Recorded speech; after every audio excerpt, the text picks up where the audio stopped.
I walked into the cafe, the familiar aroma of freshly brewed coffee wrapping around me like a comforting hug, only to have my world shatter in an instant.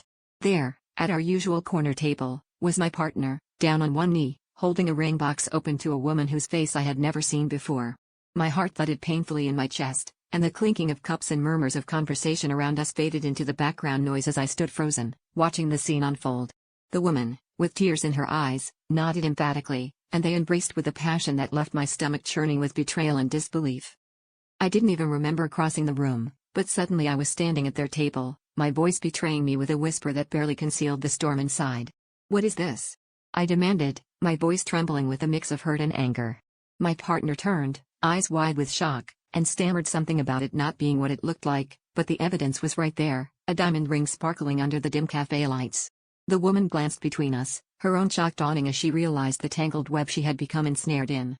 The betrayal was palpable, a living thing pulsing between us.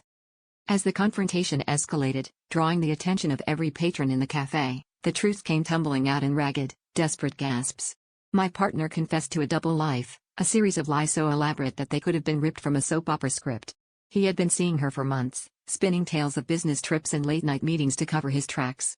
The woman fled the cafe in tears, leaving us to face the wreckage of our relationship, now exposed to the judgmental eyes of strangers. In the aftermath, I struggled to comprehend how I had been so blind, so trusting. The internal conflict gnawed at me, a constant whisper of self-doubt and guilt. But as I stood alone, absorbing the shockwaves of betrayal, a strange sense of liberation washed over me.